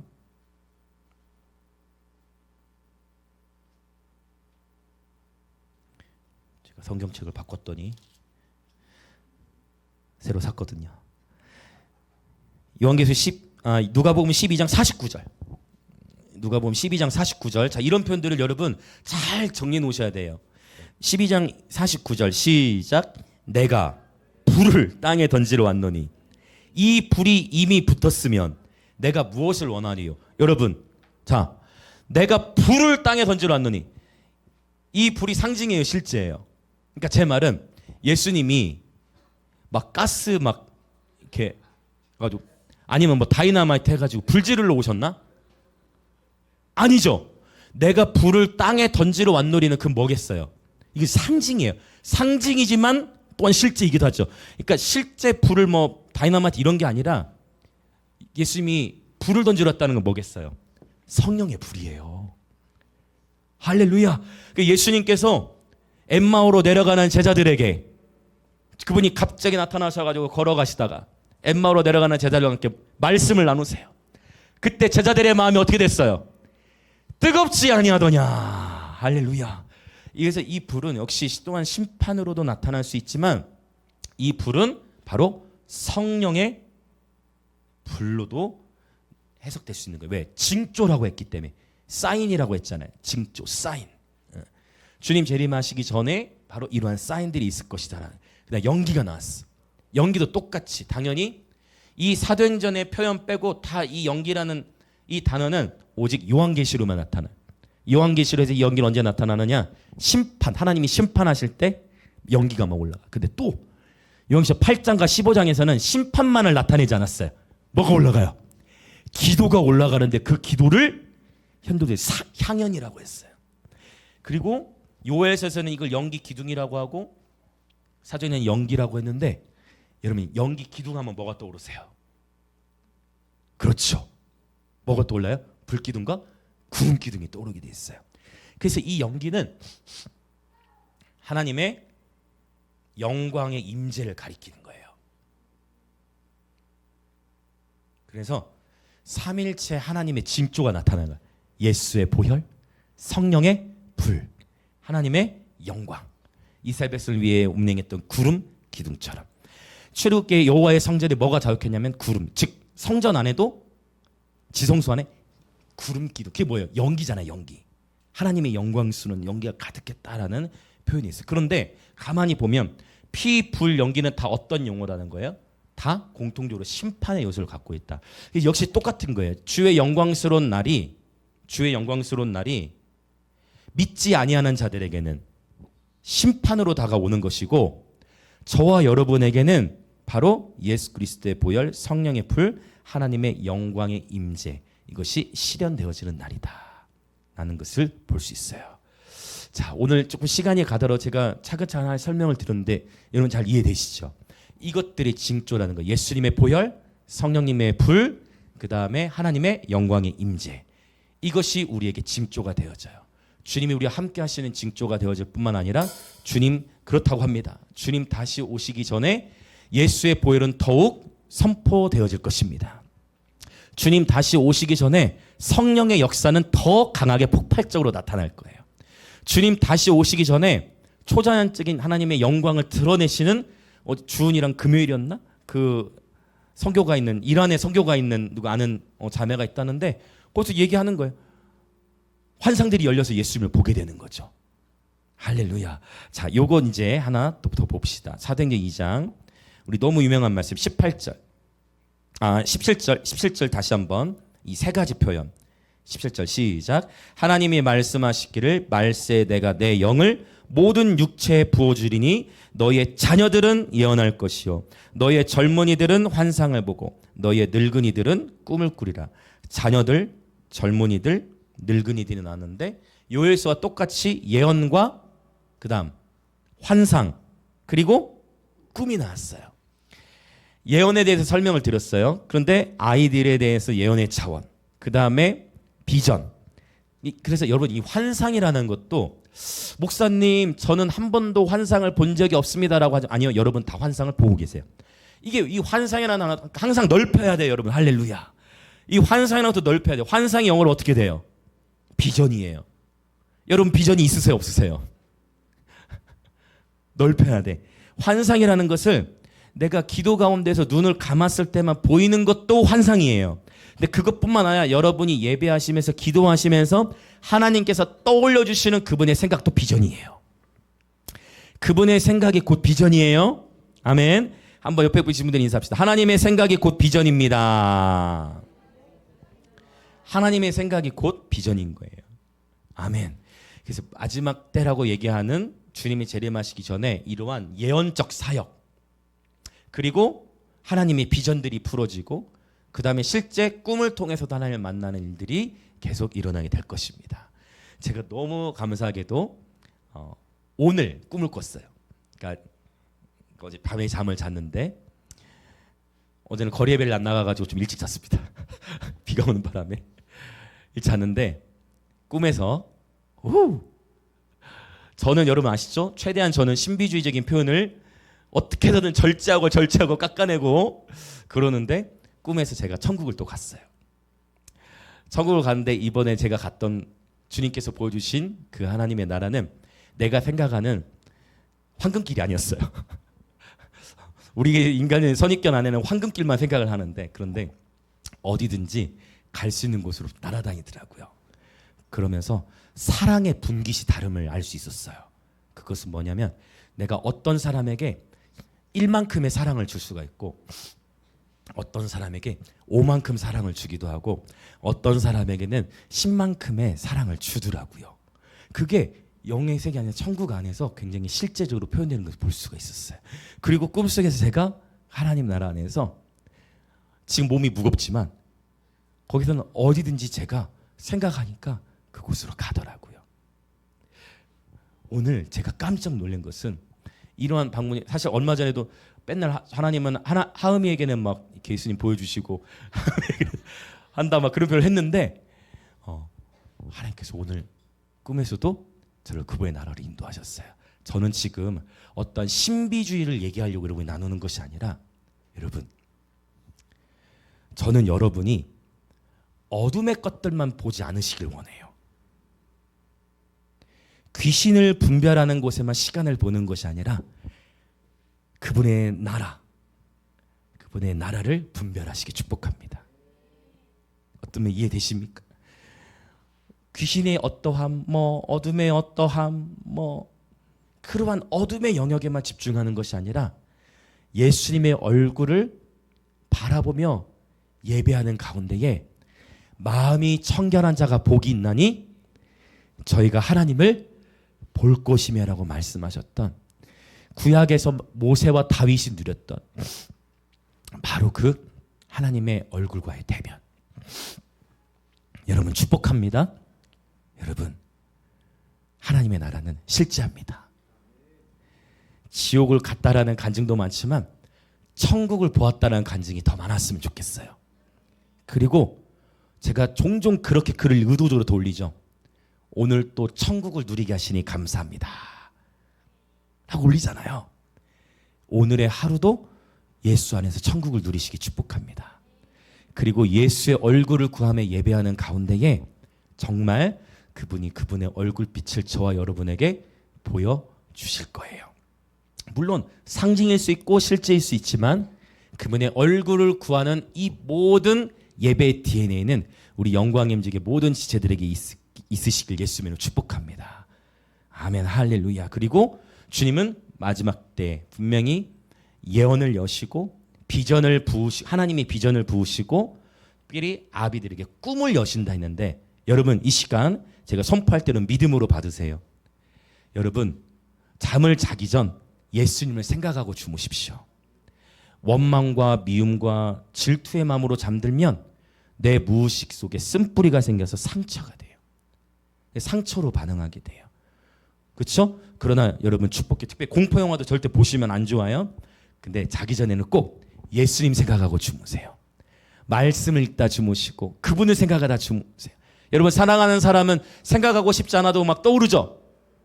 사랑하는 사람은 생각하고 싶지 않아도 떠오르죠? 아닌가? 사랑하는 사람은 생각하지 않아도 떠오르죠? 생각하지 않아도 막 떠오르잖아요. 그것처럼 자기 전에 예수님을 생각하시고 그분 생각하다 잠드세요. 어느 날 오늘 제가 여러분 나 천국 가고 싶다 가지고 오늘 그 꿈 꾼 게 아니에요. 여러분 그냥 저는 기도하다 잠들었어요. 기도하다 잠들었는데 이 무거운 몸을 하나님이 이끄셔서 육체는 여기 놔두시고 꿈에서 그분의 나라를 하나님 보여주셨어요. 얼마나 제가 꿈속에서 얼마나 행복했는지 몰라요. 마침 어제 일찍 자서 그런가? 그리고 꿈속에 제가 꿈속에 얼마나 행복했는지 몰라요. 여러분 그분의 나라는 실제합니다. 그리고 그분의 얼굴빛이 이미 저와 여러분에 비춰주고 계세요. 이미 우리와 함께하고 계십니다. 계속 한 가지만 나눈다고 하는데 더 한 가지만 나누고 진짜 기도할게요. 그 한 가지는 뭐냐면 공통적인 표현 중에 이 표현이 있어요. 내가 내 영을 만민에게 부은다. 모든 육체에게 부은다. 이 사실 만민, 모든 육체 둘 다 이 만민이라 했을 때는 히브리어로 바사르는 뭐냐면 사실 히브리어로 직역하면 살덩이에요. 살덩이. 살덩이라는 건 뭐냐면 인간만이 아니라 모든 피조세계 가운데에 성령이 부어진다라는 그런 의미가 있어요. 할렐루야. 이것을 사도행전 3장에 가서는 어떻게 표현하냐면 만물이 회복될 때까지는 하늘이 마땅히 그를 받아두리라라는 만물의 회복이라는 단어로 연결돼요. 그러면 이 얘기를 하는 이유는 여기서 내 영을 모든 육체에게 부어주리다라는 이 표현, 부어주리니라는 이 표현이 이 에크케오라는 단어인데 이제 우리 기도하겠습니다. 에크케오라는 단어는 어떤 성경 안에서 이 단어가 계속 어떻게 쓰였냐면 마태복음, 마가복음, 누가복음인데 다 나오는 단어예요. 이 단어 어떻게 쓰느냐? 예수님께서 십자가에 가시면서 십자가에 달리셨을 때 그분이 창에 찔림을 받죠. 그리고 그분으로부터 뭐가 흘러나와요? 피와 물이. 그때 그 피를 다 쏟으셨다. 예수에서부터 피가 쏟아지다, 피가 부어지다라는 그 단어로 이 에크케오 단어가 썼어요. 할렐루야. 그래서 성령께서 부어주신다는 이 표현이 사실 언제 먼저 쓰였다고요? 예수님께서 십자가에서 그분의 모든 피를 쏟으셨다. 그분이 십자가에서 모든 피를 쏟으셨다라는 것은 저와 여러분에게 어떤 의미가 있을까요? 여러분, 우리 주 예수 그리스도께서는요, 십자가에 매달려 모든 피를 쏟으셨어요. 아무런 죄와 흠이 없으신 그분께서 저와 여러분을 구원하시기 위해 십자가에 모든 피를 다 쏟으셨습니다. 그래서 그분의 영의 이 충만함이라는 표현은 뭐냐면, 예수님께서 십자가에 죽으시면서 피를 다 쏟으실 때 비로소 성령께서 이 땅 가운데 풀어지심을 나타내고 있어요. 이 그분의 영의 부어짐은 이사야서 11장 1절과 2절에서는 이 그분의 영의 충만한 부어짐을 어떻게 표현하냐면, 여호와의 영 곧 지혜와 총명의 영, 모략과 재능의 영, 지식과 여호와를 경외하는 영으로 표현되어져요. 이것을 요한계시록에서는 여호와의 7 영이라고 표현을 합니다. 하나님께서는 바로 오늘 또 저와 여러분에게 이 여호와의 7 영으로 충만히 채워주시기를 원하시는 줄 믿습니다. 그런데 그 전에 그 영의 충만한 채워짐은 바로 십자가를 통과하면서 나타나는 거예요. 저와 여러분이 십자가의 길, 바로 예수께서 그 피를 다 쏟으셨죠. 십자가의 길을 걸을 때 이 하나님의 능력, 이 여호와의 7 영으로 충만히 채워지게 됩니다. 이 하나님의 영의 부어짐으로 오늘 저와 여러분이 충만케 되어지길 원합니다. 이 시간 함께 기도하겠습니다. 우리 성령님을 간절히 사모하며 기도할 건데요, 예수님께서 에크케오, 바로 우리를 구원하시기 위해 십자가에서 물과 피를 다 쏟으셨습니다. 그리고 이제 십자가를 통과한 우리 모든 영광의 임재교회 예배자들의 삶 위에 성령의 불로 임하시고 영광스러운 임재하심으로 감싸주실 것입니다. 그리하여 여호와의 7 영, 곧 지혜와 총명의 영, 모략과 재능의 영, 지식과 여호와를 경외하는 영으로 우리를 충만케 하실 것입니다. 그래서 우리의 가정과 학교와 일터, 그리고 만나는 모든 일과의 관계 가운데에 우리를 통해 하나님의 나라 확장되게 하실 것입니다. 이 시간 기도하실 때 주님, 오직 피와 불과 연기의 징조를 주님 허락하신다 하신 주님, 예수의 보혈의 능력이 우리 삶 속에 나타나게 하시고 성령의 불로 채우시고 성령의 불로 태우시고 아버지 연기 기둥, 즉 하나님의 영광스러운 임재하심으로 우리 삶을 감싸 주시옵소서. 여호와의 7 영으로 충만케 하여 주시옵소서. 이 오순절 하나님의 시간을 우리가 믿음으로 존중합니다. 여호와의 영으로 충만케 하여 주시옵소서. 그렇게 주여 한번 외치며 같이 기도합시다. 주여! 오 성령님, 주님께서 요엘 선지자를 통해 주셨던 예언의 말씀이 베드로에게는 당대에 실현되어진 말씀이었습니다. 아버지, 우리가 겸손히 주의 얼굴을 구하며 이 시간 기도하는 것은 아버지, 마음이 청결한 자가 주님을 본다 말씀하시고, 아버지, 주께서는 자녀들을 통하여 예언적 사역을 하게 하시고, 아버지, 젊은이들로 하여금 하나님의 비전을 보게 하시고, 하나님 아비들로 하여금 하나님의 꿈을 꾸게 한다라고 말씀하셨는데, 하나님, 우리가 이 하나님의 모든 기록된 말씀들을 취할 때 하나님, 나의 제한된 시각으로 또는 내가 사람에게서 들은 어떤 설교에 의하여 하나님의 말씀의 해석의 지경이 받쳐지는 것이 아니라 하나님, 끊임없이 우리의 생각과 마음이 하나님 말씀 앞에 열려지게 하여 주시고, 하나님, 우리의 생각과 마음을 새롭게 하사 예수의 보혈의 능력을 날마다 경험하며 살게 하시고, 예수께서 땅에 불을 던지러 오셨다 하셨는데 하나님, 이 물리적인 불이 아니라 성령의 불임을 우리는 알고 있습니다. 당신의 영광스러운 불, 아버지, 우리를 정결케 하시는 불로 우리를 새롭게 하여 주시옵소서. 아버지, 당신께서 말씀하신 이 징조 중에 연기가 있다 하였는데, 하나님, 주님 다시 오시기 전 주의 크고 영화로운 날이 이르기 전에 하나님 당신의 영광스러운 임재하심을 친히 드러내시고, 피와 불과 연기 기둥이 아버지 징조가 되어 하나님, 모든 하나님 아는 것을 대적하여 높아져 있는 모든 정치와 경제와 모든 사상들은 몰락하고 오직 하나님의 나라가 견고히 세워지게 하여 주옵소서. 오직 당신의 말씀을 아버지, 우리가 오늘 새롭게 받아들이고 기록된 말씀 안에서 아버지, 우리의 생각을 열고 아버지, 우리의 사고방식을 열어 오직 하나님의 말씀, 상징과 실제 이 간격 사이에서 하나님의 말씀을 바르게 분별하여 아버지, 미혹되지 않고 또는 치우치지 않고 또는 극단적으로 가지 않고 아버지, 건강하면서도 즐겁게 영광스러운 날을 사모하고 두려운 날로서가 아니라 영광스러운 날로서 주님의 재림을 사모하게 하여 주시고, 오 주의 성령으로 충만케 하여 주시옵소서. 아멘, 아멘, 아멘, 아멘, 아멘, 아멘, 아멘, 아멘, 아멘, 아멘, 아멘, 아멘, 아멘, 아멘, 아멘, 할렐루야, 할렐루야, 할렐루야, 할렐루야. 아멘, 아멘, 아멘, 아멘. 계속 더 기도하기 원하는데요, 우리가 정말 우리의 생각의 관점의 변화가 일어나야 되는 것은, 여러분, 똑같은 현상에서도 해석의 관점은 늘 다를 수 있어요. 물이 반컵이 있을 때 물이 조금만 있다 할 수도 있고 반이나 있다라고 해석할 수 있듯이, 이 세대를 분별하고 영들을 분별하는 데서도 있을 때 저는 이 시간도 이렇게 기도했으면 좋겠어요.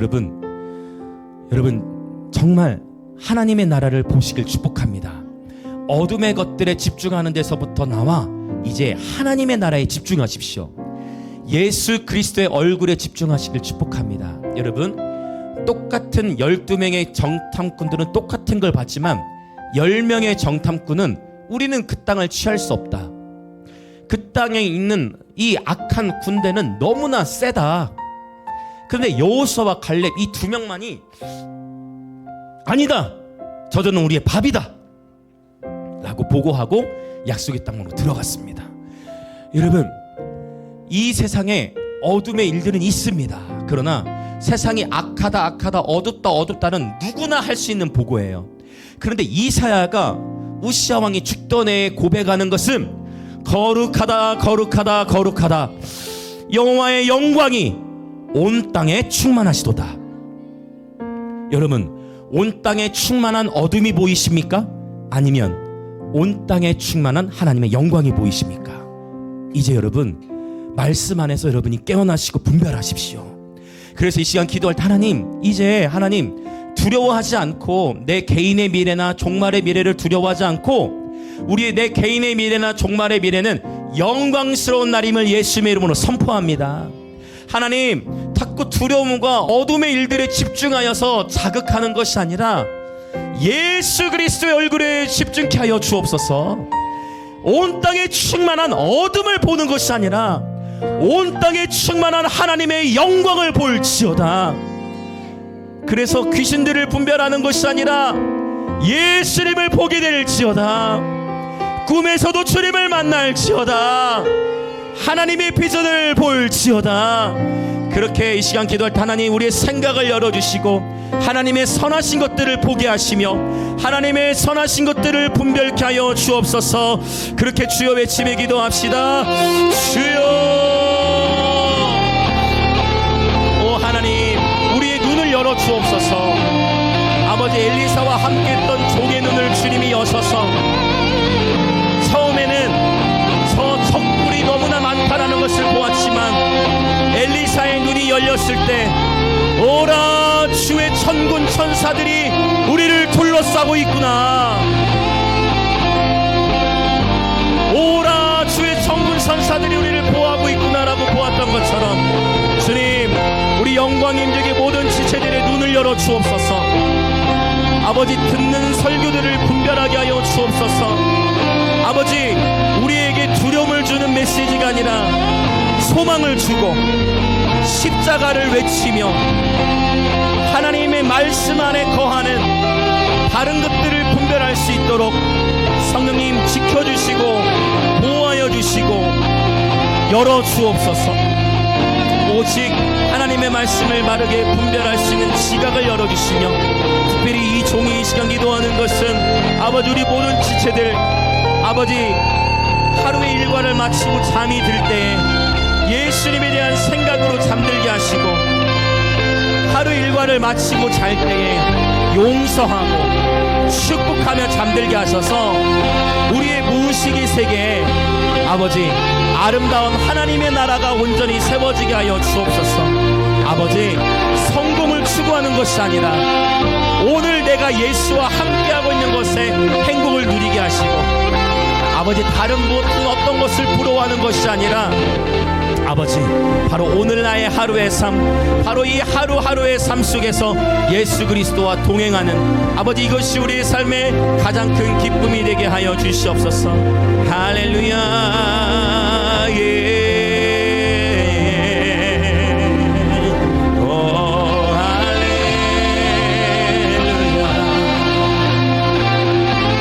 아버지 지극히 선한 것을 분별케 하소서. 지극히 선한 것을 분별케 하소서. 성령님, 이번 오순절을 맞아 아버지 우리가 바른 것을 보게 하시고 영적으로 건강한 것을 볼 수 있도록 지각을 열어 주옵소서. 아버지 주님의 나라를 보게 하시고 아버지 오직 주님만을 붙들게 하여 주옵소서. 아멘.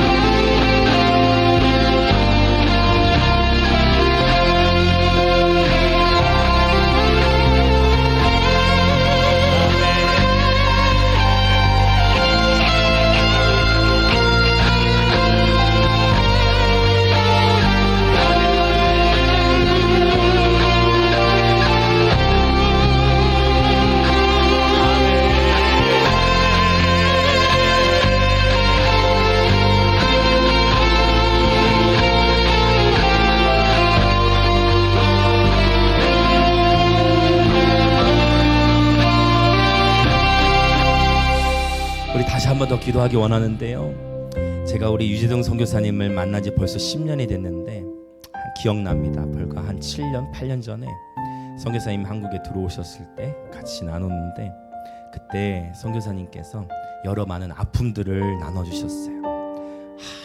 아무리 아프리카 땅에서 복음을 전하고 제자를 하려고 해도 참 쉽지 않습니다. 한 사람 세우기가 정말 힘듭니다 라는 표현들을 제게 해주셨었어요. 같이 막 기도하고 안타까웠던 마음들 표현해 주시던 게 기억이 나요. 그리고 건강도 선교사님이 너무 안 좋으셔서 정말 건강이 너무 안 좋으셨어요. 그런데 너무 감사하게도 하나님은 이 두 분 선교사님의 그 삶을 하나의 미라로 받으셔서 그 아프리카 감비아 땅에 열매가 맺혀지기 시작한 거예요. 그것이 이제 2, 3년 정도 되는데요, 이 필리핀 유학 간 애들뿐만 아니라 선교센터에 현지인 제자가 세워져서 섬기고 계신 모습, 제가 이야기를 왜 하냐고요? 저에게는 어떠한 담임 목사, 큰 교회 담임 목사 하나도 안 부러워요. 큰 교회 담임 목사 하나도 안 부럽고, 저의 믿음의 히어로는 바로 이 선교사님들이세요. 여러분, 화려함을 추구하는 것은 바벨론화 되는 거예요. 그런데 우리는 끝까지 십자가의 길을 가야 돼요. 그리고 한 영혼입니다, 여러분. 한 영혼. 이 한 영혼을 멀리서 찾는 것이 아니라 바로 지금 내게 보내주신 바로 그 한 영혼인 거예요. 바로 그 한 영혼, 한 영혼. 여러분, 여기에 행복이 있어요. 여러분, 큰 교회, 화려한 사역, 탁월한 은사 사역, 그게 무조건 다 좋은 것이 아니라 주님은 말씀하세요. 여러분, 이름도 빛도 없이 저 땅 끝에서 그렇게 자신의 삶을 드리며 헌신한 이 선교사님들이 저는 하나님 나라의 히어로라고 믿는데요. 여러분, 오늘 다시 한번 우리가 이 오순절의 이제 기간을 맞이해서 우리 이렇게 기도합시다. 하나님, 이제 우리의 관점도 열어주시고 온 땅에 충만한 어둠만 바라온 것이 아니라 온 땅에 충만한 하나님의 영광을 보게 하시고 하나님, 내 삶에 있어서 성공을 추구하는 삶, 화려함을 추구하는 삶이 아니라 오늘의 하루에서 예수와 동행하고 오늘의 하루에서 하나님 한 영혼 한 영혼을 사랑하며 섬기는 기쁨이 충만케 하시고 그렇게 하나님 나라를 누리며 살아가게 하여 주시옵소서. 그래야 날마다 예수의 피와 성령의 불과 하나님의 영광스러운 임재하심을 늘 경험하며 살아가도록 늘 성령으로 충만한 삶으로 우리를 인도하여 주옵소서. 늘 주의 기쁨과 평안으로 충만케 하여 주시옵소서. 우리 안에 모든 하나님 아는 것에 대하여 높아져 있는 마음과 혼미함과 모든 마음들을 낮추시고 오직 예수로 말미암는 기쁨이 충만케 하여 주옵소서. 그렇게 다시 한번 주여 외치며 기도합시다. 주여. 아멘. 할렐루야. 예수.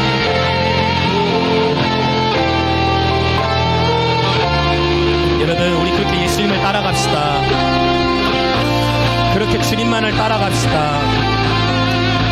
성공을 추구하는 것이 아닌 승리를 추구하는 삶, 예수 안에서 명확한 하나님의 비전을 품되 끊임없이 최선을 다해 오늘의 하루를 진실하게 살아가며 우리 주 예수 그리스도를 즐거이 따라갑시다. 어린 양이 어디를 인도하든지 그분만을 즐거이 따라갑시다. 그렇게 성령께서 우리를 인도하실 것입니다.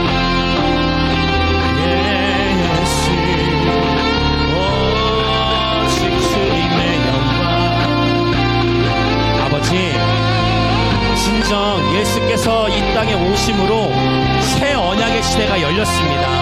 하나님의 나라를 먼 훗날 미래로만 바라보지 않게 하시고 주님은 궁극적으로 언젠가 재림하시겠지만 그때와 시기는 우리의 알 것이 아님에도 불구하고 자꾸만 우리는 어린아이처럼 그 때를 맞추기 위하여 자꾸만 우리는 어린아이처럼 도대체 그때가 언제이냐라고 그때만 관심을 두는 아버지, 이러한 삶이 아니라 오늘의 하루에서 하나님을 사랑하고 오늘의 하루에서 내게 보내주신 이웃을 사랑하는 하나님, 그래서 진정으로 하나님을 사랑하는 자는 이웃을 사랑하고 섬기는 자임을, 그렇게 오늘의 하루를 종말론적으로 살아가는 그러한 참된 종말을 준비하는 삶, 오늘의 하루 예수와 함께 동행하고 화려함과 성공을 추구했던 고린도의 지역의 문화 속에서 십자가의 길을 가며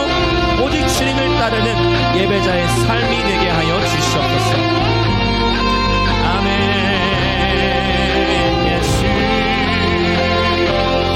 오 주님, 주께서 다시 오시기 전 그 영광스러운 날이 도래하기 전 끊임없이 십자가의 복음이 선포되게 하시고 성령, 불과 같은 성령은 더 강하게 역사하실 것이며 하나님의 영광은 더욱 밝게 드러나게 될 것을 예수님의 이름으로 선포합니다.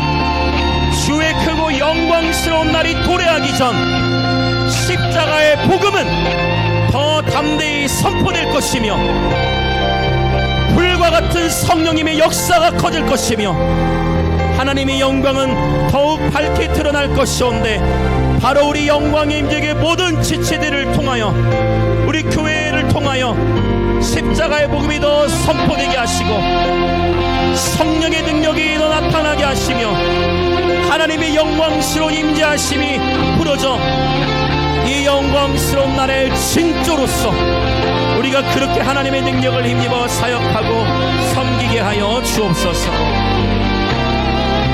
아멘. 아멘. 우리의 생각을 여시는 주, 하나님 말씀 안에서 우리의 생각을 여시는 주, 주님만을 온전히 신뢰합니다.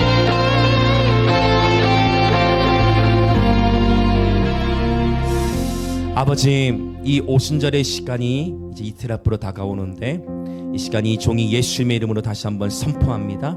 아버지, 예기치 못한 때에 주님의 방문들이 있지요. 하나님, 특별히 종이 선포하는 것은 우리 영광 임재기 모든 지체들 각자 삶의 고난과 아픔 속에서 그러나 하루의 일과를 마치고 잠이 들 때에는 어떠한 원망과 시비도 없이 잠들게 하시고 늘 어쩌면 내가 용서해도 상대방을 용서하지 않을 수 있지요. 그러나 늘 용서와 축복의 마음으로 우리의 마음을 풀어놓으며 예수님에 대한 생각, 말씀에 대한 생각으로 잠들게 하시어 우리의 무의식의 세계를 깨끗하고 정결하고 새롭게 치유하여 주시며, 아버지 꿈에서도 주님을 만나게 하시고, 하나님 어둠의 것들만을 아버지 보는 것이 아니라 하나님의 나라를 보게 하시고 예수님을 얼굴 맞대어 보게 하여 주시옵소서. 지극히 선한 것을 분별할 수 있도록 마음의 눈을 여시고 영의 눈을 열어 주옵소서. 그리고 하나님의 비전을 품게 하소서. 하나님, 이 예언을 아버지 이제 은사적 차원에서만 이 우리의 생각을 제한하는 것이 아니라 하나님의 말씀을 선포하는 것이 곧 예언이요, 하나님 이 기도 가운데 눈을 감았을 때만 보이는 것이 환상 비전이 아니라 하나님의 생각을 품는 것이 곧 비전임을 알게 하시고, 하나님 실제 잠자는 동안 꿈을 통해서 주님을 만나는 것도 그 꿈을 통해 만남이지만 그러한 꿈만 아니라 하나님 우리에게 주시는 장래의 소망도 꿈이 될 수 있으면, 하나님 오늘 사실 여러 다양한 말씀들을 나누면서 어떤 분들에게는 이 말씀이 충돌로 다가올 수도 있을 테지만, 하나님 우리가 정직하게 이 말씀 앞에 서서 하나님 정말 이 말씀이 그러한가요 상고하면서 하나님이 주시는 상징과 실제 이 균형을 잘 갖추어서 하나님 말씀을 바르게 분별하면서도 하나님 이 말씀이 꿀과 같이 달고, 하나님 이 말씀이 꿀과 같이 달지만 하나님 또한 이것을 우리 배에서는 아버지 힘들어도 잘 소화시키게 해주시고, 하나님 잘 소화시켜서 우리 또한 하나님의 말씀의 증인들 될 수 있도록 주님 말씀의 기름을 부어 주옵소서. 우리 영광의 임재의 모든 지체들을 보호하사 아버지 마지막 때라고 얘기하는 이때에 하나님 말씀의 홍수 시대 아버지 미혹의 영으로부터 우리 모든 지체들을 보호하여 주시고 말씀 앞에 진리 앞에 껴있게 하여 주시고, 그러나 우리의 마음이 지식적으로만 흘러가는 것이 아니라 바로 하나님께 대한 전심을 다한 경배를 통하여 우리의 마음이 늘 부드럽게 깨어있게 하여 주옵소서. 아버지, 오늘 또 주 앞에 정성껏 예물을 드린 모든 지체들을 축복하시고 하늘의 신령한 복과 땅의 기름진 복으로 축복하시되, 주의 몸된 교회는 아버지 계속해서 감비아와 북한과 인도를 넘어 대한민국과 열방을 더욱 넘치도록 섬기도록 재정의 기름을 부어 주옵소서. 지금은 우리 주 예수 그리스도의 은혜와 하나님 아버지의 놀라우신 사랑과 성령 하나님의 감화 감동 교통하심이 이제 오순절의 시간을 맞이하는 가운데에 말세에 내가 내 영을 만민에게 부어주리라 약속하신 그 말씀의 성취가 이미 1세기 때 나타났고, 아버지 이 말씀은 오늘날 우리에게도 동일한 효력이 있으므로 아버지 주의 영으로 우리에게도 충만하게 부어주사 여호와의 7 영으로 충만케 하시고, 아버지 지혜와 총명 모략과 재능 지식과 여호와는 경외하는 영으로 충만케 하사 오늘의 하루를 종말을 사는 것처럼 살아가게 하시며, 성령의 충만함 가운데 하루하루를 예수와 친밀히 동행하고 주님을 사랑하며 또한 그와 같은 마음으로 영혼들 우리의 이웃들을 사랑하며 섬김으로 살아가는 그렇게 예배자들 되기로 결단하는 우리 영광의 임재교회 모든 성도들과 이 예배에 참여하고 있는 그리스도 모임의 모든 지체들 가운데에 지금으로부터 영원토록 함께 있을지어다.